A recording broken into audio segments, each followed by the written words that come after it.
Интернетте президент Садыр Жапаров Гүлнаранын телеграм каналына катталып, инвестиция кылууга чакырган видео тарап жатат. Видеодогу адам Садыр Жапаров, үн аныкына опокшош. Чын эле президент Жапаров финансы шылуундарын реклама кылып атабы? Текшеребиз. Покупают машины и дома. Прямо сейчас каждый может заработать от 90 тысяч сом. Мы открыли официальный телеграм-канал Гульнары. Она зарабатывает на газовых инвестициях, которые недавно стали доступны гражданам. Чтобы заработать, перейдите в канал Гульнары, сделайте первое вложение, и ваш доход изначально составит минимум 90 тысяч. Не упустите возможность получить деньги уже сегодня. Доступно всего 50 мест для участия. Биринчи укканда чын эле президенттин үнүндөй угулат, бирок Жапаров антип сүйлөгөн эмес. Видео тек дипфейктин жардамында жасалган. Дипфейк деген эмне? Аны кантип жасап салышты? Азыр айтып берем, аягына чейин көрүп, каналга жазыла бериңиз. Азыр Artificial Intelligence же жасалма интеллект күн санап өнүгүп баратат.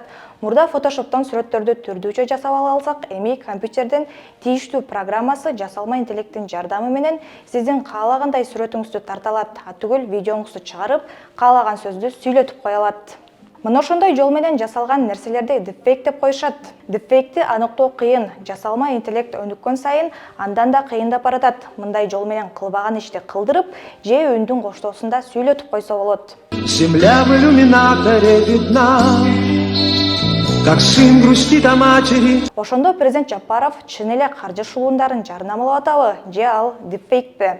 Президенттин басма сөз катчысы Аскат Алагөзовго чалдык, үндү угуздук. Ал президент мындай деген эмес деп так кес айтты. Кече ошону көрүп анан эме жазгам да соцсетке опровержениячы, андай кече белгиле деп.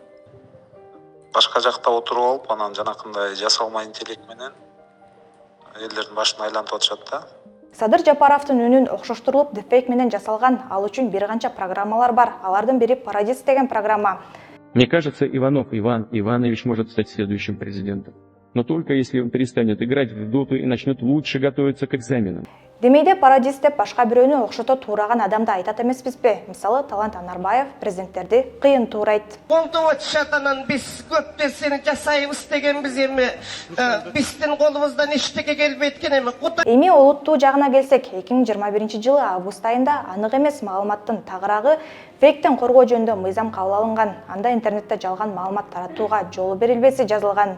Гүлнара Усманованын ишмердигин жарнамалаган шылуундар мындайды биринчи жолу эле жасап атышкан жок. Алардын ишмердиги мыйзамсыз экенин телеграм каналында акча тап деп катталуучуларды чакырган Гүлнара Усманова шылуунчулук менен алектенерин Медиахаб эбак эле ачыктаган. Я мусульманка и никак не могла вас обманывать. Ал Халал аттуу телеграм каналын интернетке жарнамалайт. Ал алгач кадимки эле Казакстандын банк картасын жиберип, ага $100 которуу керектигин айтат. Ошентип ал акчаны 2-3 саатта эле эселеп көбөйтүп берерин убада кылат. Бирок көбөйгөн акчаны чыгаруу үчүн кайра эле баштапкы суммадан көбүрөөк акча которууну талап кылат. Ага улай эл аралык которуу үчүн дагы кошумча акча сурайт. Акыр аяга алданып калганын түшүнгөндөр акчасын кайтарууну өтүнгөндө эсеп тоңдурулганын, акчаны арка кайтара албасын айтат. Бизге бул аялдан жабыркадым деген бир топ жаран кайрылган. Алардын арасында мигрант мекендештер дагы бар. Жыйынтыктап айтканда, Жапаровдун үнү менен тараган видео бул дипфейк. Ал эми Гүлнара Усманова таандык деп эсептелген телеграм каналы шылуунчулук менен алектенет. Жогорудагыдай жоруктарын дала ирет жасаган, бирок али күнчө чара көрүлбөй келет. Ошентсе да сиз же башкалар алданып калбаш үчүн биз мындайларды улам ашкерелеп турабыз. Андыктан видеого лайк басып, башкаларга бөлүшүңүз, каналга катталыңыз. Бул видеону канча көп адам көрсө, ошончо адамды алдануудан алдын аласыз. Аты жөнүм Альбина Айбек кызы, аман туруңуз.